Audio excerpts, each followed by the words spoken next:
Welcome to the Luxury Listing Specialist Podcast with Michael LaFido, where top luxury agents reveal their best practices, plus interviews with real estate industry influencers, thought leaders, and luxury marketing experts. You'll come away from each episode with new strategies and tactics to dominate high-end homes in any market. And now for the latest episode of Luxury Listing Specialist. Here's your host, luxury real estate expert, coach, and trainer, Michael LaFido. Welcome back to another episode of the Luxury Listing Specialist Podcast. I'm your host, Michael LaFido. You are in the right spot if you're looking for cutting-edge strategies to attract more high-end listings or buyers, for that matter, in your marketplace. My name is Michael LaFido, Luxury Listing Specialist. You can always listen to previous episodes. You can download them on iTunes or Stitcher, or you can just go to luxurylistingpodcast.com. I'm really excited about today's guest. We're always looking to bring in top influencers, people with a lot of industry, agents with a lot of experience in the industry, or leading influencers, service providers that can bring more value to our listeners. I just got another success story from a top agent, a Sotheby's agent out of Michigan, who said he's listened to every one of our podcasts, love our guests, loves the content, and before listening to our podcast had never listed a luxury listing, and his market in Michigan is $1 million plus. And thanks to the podcast and what we've shared, he's got $2 million plus listings. And we love hearing those success stories. So if you're getting something out of the podcast, please don't keep us a secret.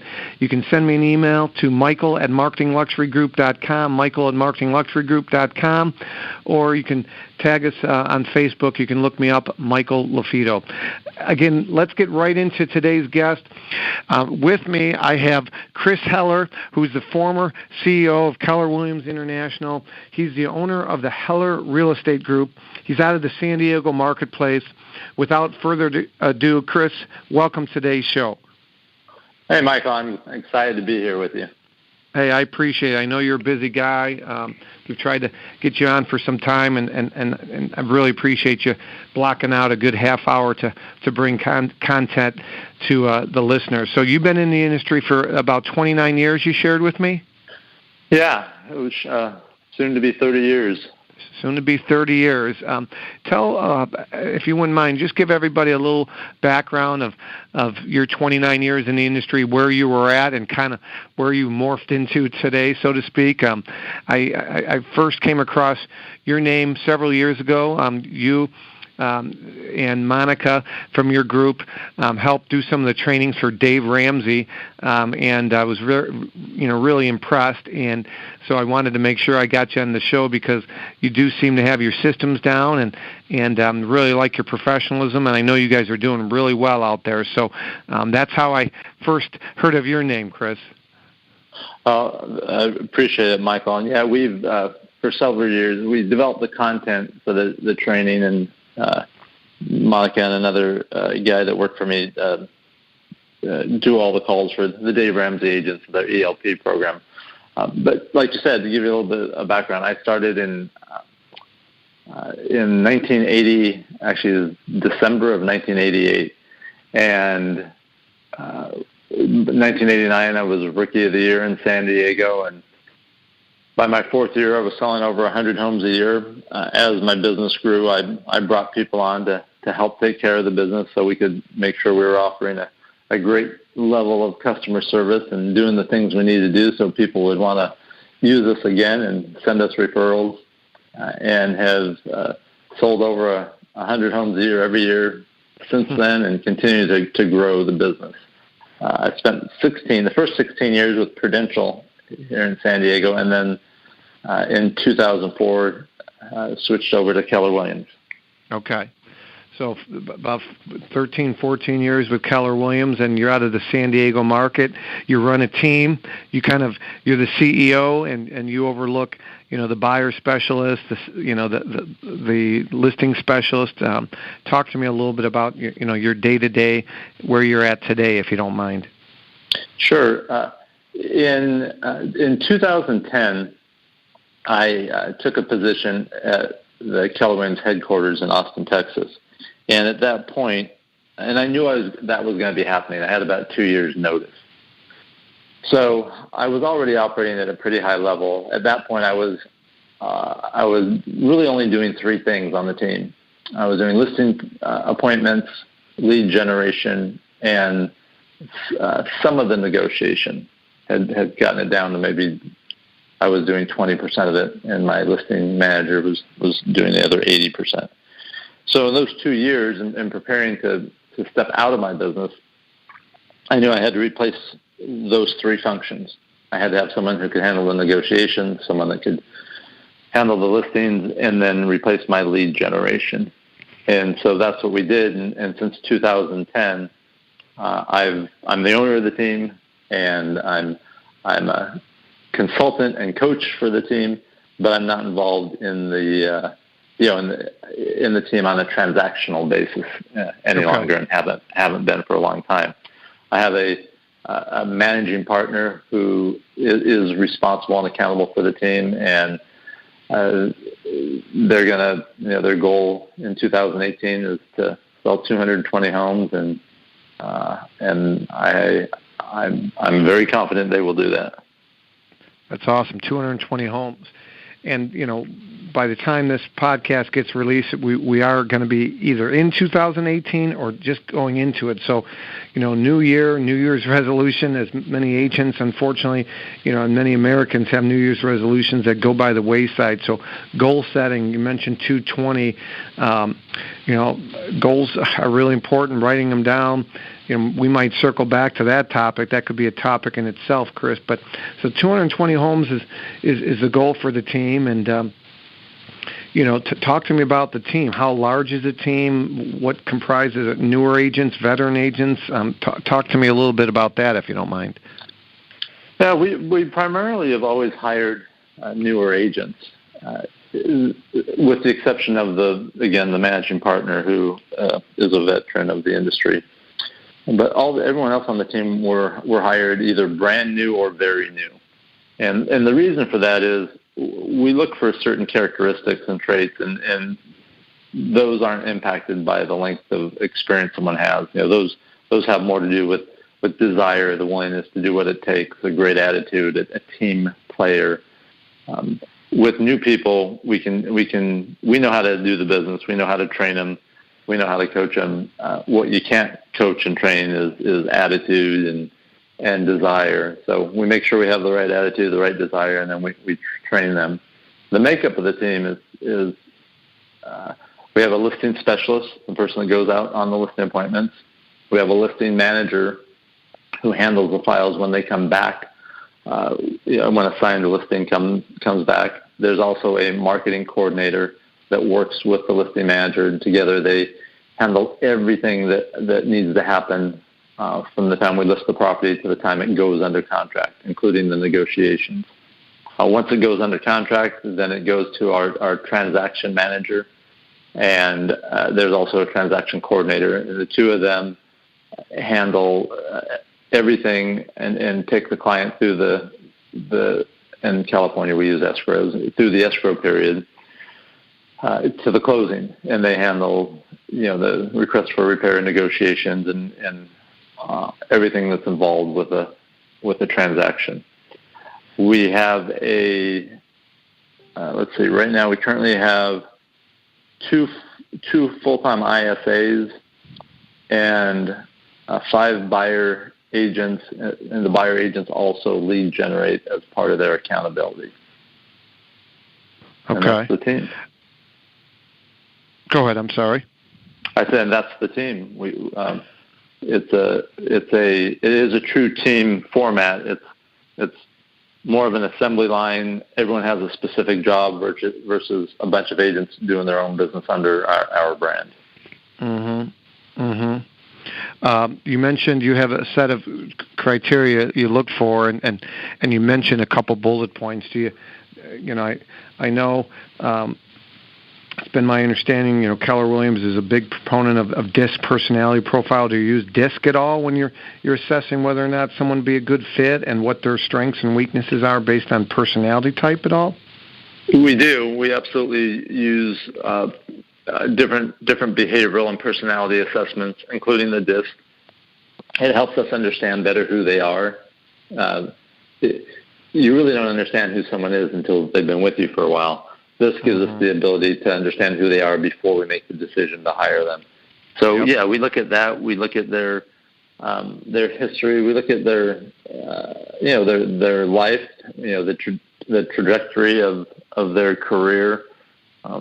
We learn about their past and how they've responded to successes and how they've responded to adversities, and then take that all into and obviously reference checking and those type of things. And we also want to determine whether we feel that they are a true team player and are going to excel as a team member versus just an individual. And if they meet all that criteria, then and we have a need or an opening, then we're going to bring them on the team. That's awesome. Well, let's talk, and thanks for the background. Very, very good. So any of you that are listening that are considering growing a team, starting a team, if you were to say, one or two suggestions to listeners on, what to do, or maybe more importantly, what not to do, Chris, what would you share to keep it simple, I guess, as far as suggestions and what to do and what not to do, maybe one or 2 points? Yeah, so specific to building a team, my view has never been that the goal should be building a team. Now, there's others that will argue that, and their points are equally as valid. My view is always, as we do more business and the business grows and expands, then you bring people on to handle the business versus build it and they will come, meaning the clients. So my view has always been, and my suggestion to agents has always been, focus on your core systems. Focus on your lead generation, your lead follow-up, your presenting skills, and getting deals done. As you have more clients and can't take care of them, that's when you start bringing people on to help you.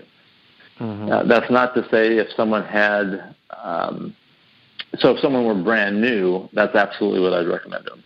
If they've been experienced and they say, hey, I do all those things relatively well, and I want to grow faster, then having a buyer's agent and an ISA and adding to the lead generation engine of the team and the efficiency of the operations by having someone who's out showing the properties is a great way to go.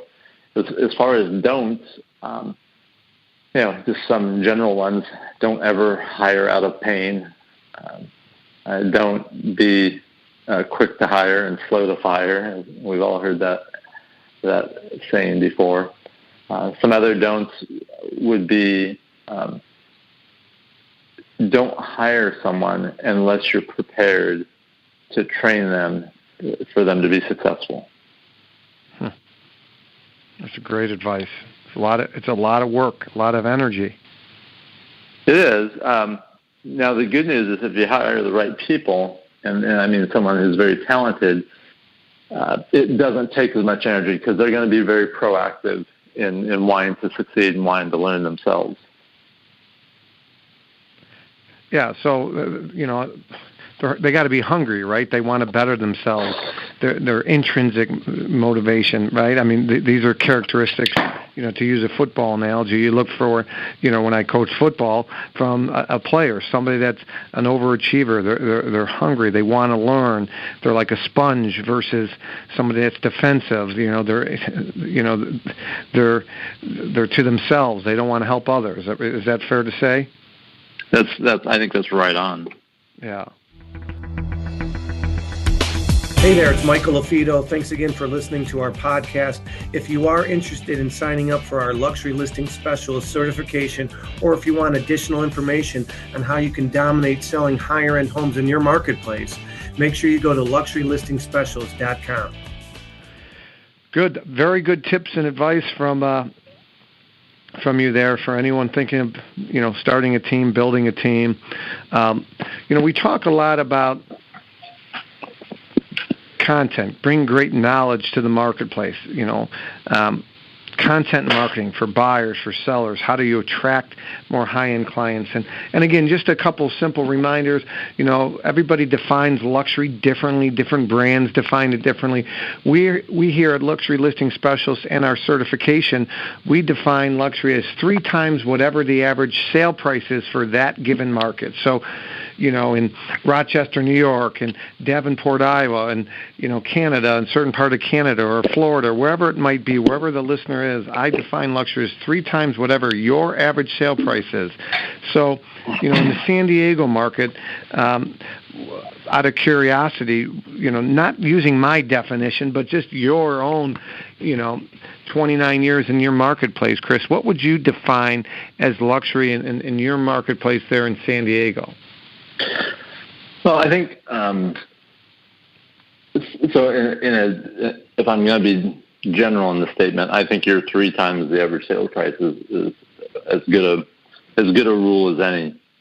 In San Diego, our average sales price is approaching $600,000. That means the $1.8 million would be the luxury. Now, that being said, it varies from community to community or geography to geography. So, in certain parts of San Diego, $1 million property would absolutely be a luxury property. In other parts of San Diego, $1 million property would be average. And in those areas, a luxury property is going to be, probably north of $2 million. So it just depends on the area, but I think I like your definition of about 3 times average. Mm-hmm. Mm-hmm. And so would you say overall, going to speak in generalities here, but overall, that 1.8 market in the San Diego market, is it a buyer's market, seller's market, or kind of neutral? It still tends to be a bit of a seller's market. The leverage pendulum is slightly to the seller side. Okay. And what price point do you think it shifts over to the buyer side in your market? That's a great question. I was going to say I don't know if it has anywhere, but if I really think about it, when you get up into the north of $5 million, I think that's softened up enough to where it's, at the very least, it's neutral, if not, more in the buyer's favor. Okay. And that's one of the purposes of this podcast. I believe in most marketplaces that needle shifts from a seller's market to a buyer's market at some price point. Maybe it's $10 million in your market, but at some price point, the supply starts adding up, or maybe there's not a lot of supply, but the demand definitely drops. And in those price points, whatever price point that be in your market, by the way, you need to know that for those listeners. You need to know what luxury starts at, and you need to know what price point it becomes a buyer's market, because if you're sitting across the table with a potential seller, or buyer for that matter, and they're looking in a certain price point that is, and they think maybe you're talking to a seller, and he still thinks it's a seller's market, multiple offers, and he doesn't want to take care of all the little repairs or the cosmetic things to position the property more effectively.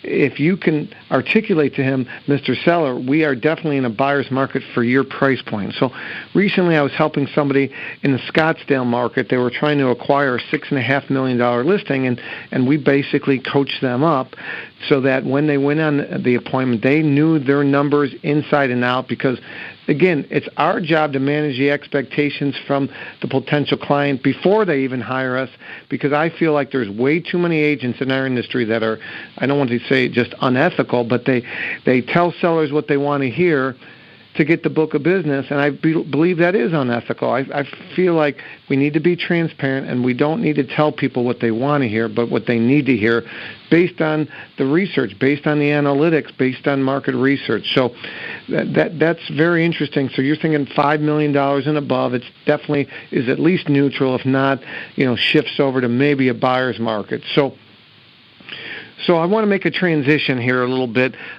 We have We got about another 10 minutes left or so. One of the things that you and I talked a little bit about before we started recording, Chris, is, many agents will talk about, inbound generation. So in other words, some kind of direct response marketing, to get the phone to ring, to get a text inquiry, to get an email. We talked a little bit about outbound outreach. If you wouldn't mind sharing with the group a little bit on one of the things that you guys do is the outbound outreach. Talk to me a little bit about some of the ways that you guys are having success outbound lead generating. Yeah, I think we've always since day one, since my first day in the business, have focused on outbound lead generation, circle prospecting, calling around listings and sales, being proactive with our database and calling into them, prospecting for expired listings for sale by owners, prospecting bankruptcy attorneys, probate attorneys, prospecting to builders, prospecting to assisted living facilities and retirement communities for their referrals of people that are going to be moving in there that have a property to sell. So all those different things are things that we're very proactive about, very systematic about in our activities each day. So prospecting. So of course we're talking about luxury on this. If we're focusing on luxury. Is there a nugget? Is there something looking back to your almost 30 years now in the industry that has stood out maybe on how you have been able to bring value and maybe received some kind of clientele through high net worth individuals that have bigger homes or are looking to purchase? Anything from that outbound that sticks out? Yeah, there's two things. One is expired or luxury listings expire also, so we're not shy about calling those. The other thing is that we've, with the attorneys that we contact for, whether it's family law attorneys who are handling divorces, bankruptcy attorneys, probate attorneys, we have a small network of wealth managers and money managers that we prospect to, and these are all people that come in contact or that have clients that have luxury properties. Even some of I mentioned earlier, some of the retirement communities and assisted living places, there are several high-end ones that the people moving in there have luxury properties that they are or will need to be selling. So those are all areas that even in the luxury market, we've been able to be proactive with. Value adds. I mean, so what are some of the value adds? You build in relationship with these folks. I mean, I believe you lead with a giving hand. The best way to get referrals is give them, bring value with content, education on market updates, buyers tips, seller tips. Are these right in line with kind of some of the value adds you're bringing to these relationships? Yeah. So on the so if we take any one of them, let's say an assisted living facility or a high-end retirement community, their business is to make sure that they stay full, and they have people that come in, and a lot of times people that come in, what's stopping them from moving into that facility or into that neighborhood is the fact that they have a home to sell.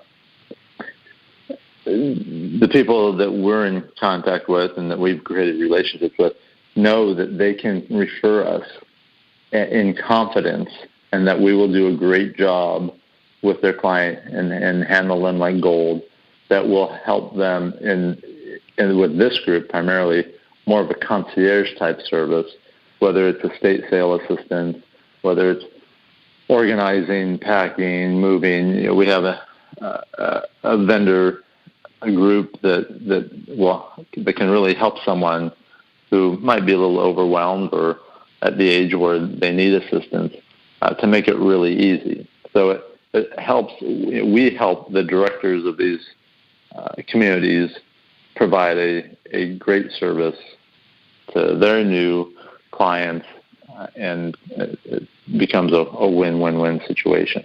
Mm-hmm. Well, bringing value, and I talk about, whether it be San Diego, whether I'm speaking somewhere else, the most listened to radio station in any marketplace is WIIFM.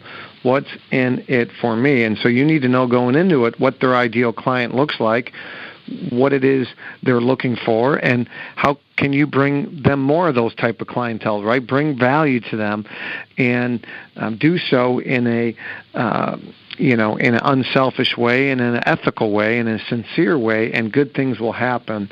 That's pretty good. That's how great businesses are made. I mean, you're 100% right, Michael. Oh. Well, good. Anything that I should be asking you that I haven't asked you at this point? Maybe tell me about 2017, a book that you recommend to anyone that's listening. Is there a book that stands out that really jumps out at you that you maybe recommend or that you're reading? Oh gosh, I'm always reading and listening to so many books. There was one that I just came across that was, that I know the gal who wrote it, and I believe it's called Your Unique Value Proposition. And I just thought of it, or I was reminded of it as you were just talking about value and providing value. It's a top agent in North Carolina, and she wrote it, and I think it's a really great read for anyone in our industry. Find your unique value proposition, and the gal's name is Rowena Patton. Okay, I'm writing this down as we speak. Yeah. That's great. That's great. Some of our favorites, of course, are Darren Hardy's Compound Effect. That's a great book. I'd be remiss to say if anyone out there, obviously based on this topic, our book is out, Luxury Listing Specialist. You can find it on Amazon. It's an easy read, 186 pages. There are some really good books out there, and I'm a big believer. You hang out with 9 dead broke people, you're bound to be the 10th. Well, I believe if you hang out with 9 overachievers, 9 people that are successful, you're bound to be the 10th. So iron sharpens iron, and that's why we put this podcast out there. So I really appreciate your time. As we wrap things up here, obviously in the San Diego marketplace, if somebody's got a referral, somebody's got they're in Canada, they're in New York, wherever it is, they have somebody moving to that California, that San Diego marketplace. What's the best way, Chris, somebody can get a hold of you? 2 ways. One is simply call 800-2978. That's 1-800-800-2978. Or send an email, chris@hellerthehomeseller.com. chris@hellerthehomeseller.com, and that's also our website, hellerthehomeseller.com. Heller the Home Seller. I love it. So just one more time, give them the phone number and the email.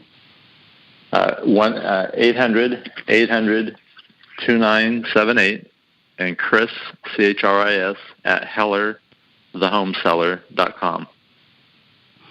Well, you brought up a good point with this Rowena's book, Finding Your Unique Selling Proposition. I believe we all have superpowers, and something you're really passionate about, you're really good at, and I always recommend to agents that they strengthen their superpower for sure, and because I believe today being the best is not good enough.